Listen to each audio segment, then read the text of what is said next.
everyone. Even though it says Elizabeth, I go by Lizzie with a Y, not IE. Just want to make that clear. A lot of you didn't use Y this training, but it's okay. It's okay.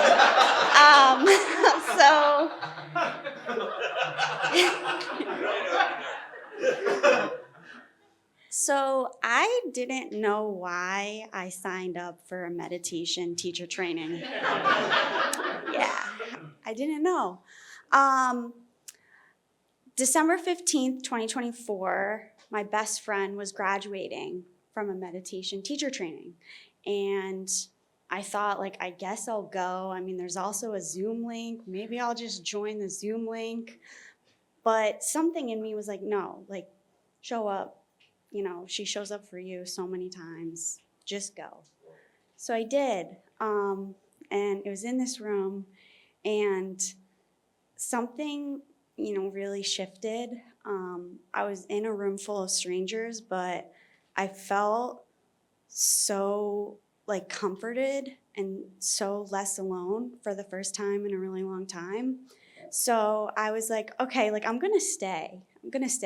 So I decided to go to a yoga class and I really enjoyed it. So then I was like, you know what, I'm just gonna do the yoga teacher training because I felt called to do it. So I did it. I graduated in April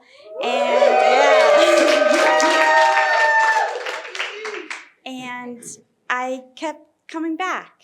I would come to the weekly yoga classes and, once you learn what the central channel is, you can't turn away from that. Like, you really do make your wins clap. Which, if you want to know more, just stay after and I'll tell you. And, I would show up for the weekly meditation classes too. I even signed up for the ACI 7 course, even though the entire time I was annoyed at Rachel because she was like, love all beings. And I was like, even flies? And she was like, even flies. And I was like, but I want to kill the flies. And she was like, that's bad karma. So I was like, oh, fine. But I kept coming back and I kept showing up because there was really something special. So by the time MTT applications opened, it just kind of felt like the right next step. And I couldn't pinpoint why though. And I filled out the application, explaining why. And yes, those reasons are still true, but there wasn't like an overarching feeling of like, this is why I'm going to do it. And I didn't get that reason until the first Sunday in the training. We had to break out into groups of 8 and teach our very first meditation class. And my group decided to set up like a semicircle, so like actually reenact like a real class. So it was like the students in the semicircle and then the teacher cushion. And as it started to get closer and closer to me, I felt like a volcano was going to erupt. I was sweaty, I was freaking out, and I was basically having a panic attack. So I ran out crying, which is a common occurrence for me in these trainings, I guess. Always crying. And I ran out, and Kaylin, they followed me, and they were comforting me. And then Santi came out and was like, hey, buddy, what's going on?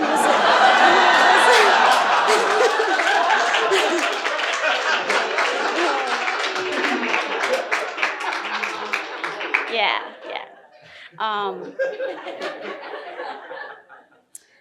Was it because we asked you to keep time? Were you nervous?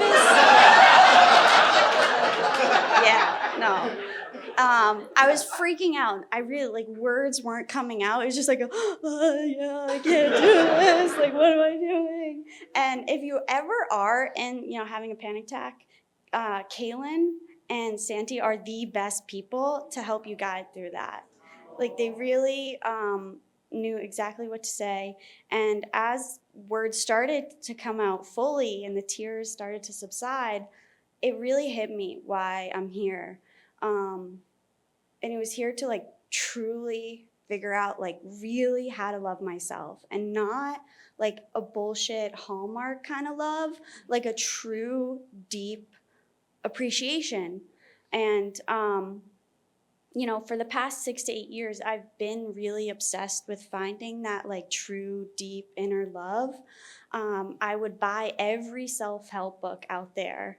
Like my entire bookshelf is lined with like inner child healing, like, like emotionally immature parents, like how to, like every kind of thing, like how to implement strong boundaries. Like I've been obsessed with it. I've even signed up with like every full moon, new moon ritual to help find, like even signed up for like a manifestation course because I was like, I need to manifest self-love. None of them worked though.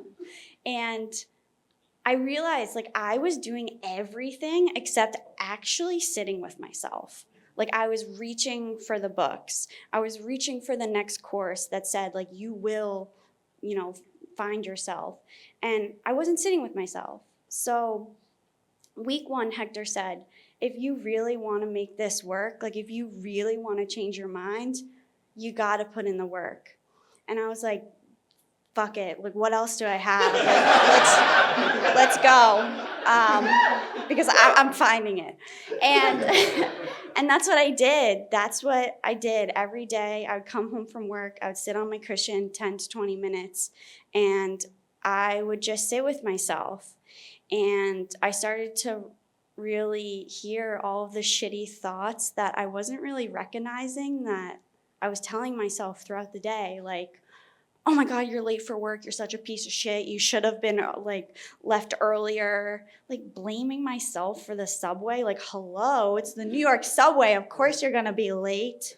And just saying horrible stuff to myself. Like, you're overweight, you're fat, you're ugly, you're stupid. And the one that hurt like the most was, you just completed a yoga teacher training, but you're not qualified enough to be a yoga teacher.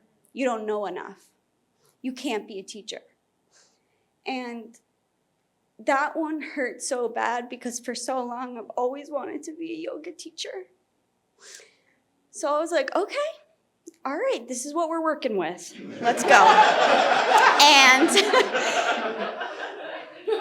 And my favorite part of the practice was when we bring in our enlightened self. And I like to call her Buddha Lizzie, which, yeah. She's cool.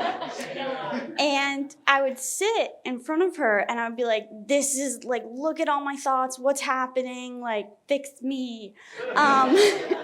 And she was just like smiling and was like, none of those thoughts matter.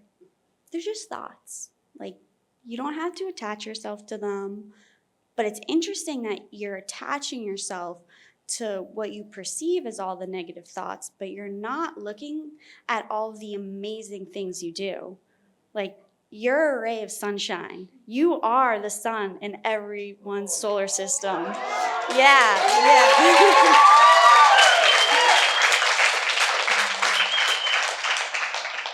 And you start doing that practice every single day, and your outer world starts to shift ever so slightly.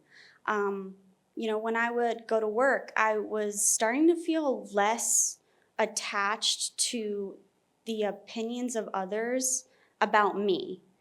I started to care less. I was like, other people's opinions about me are none of my business. My opinions about other people are my business.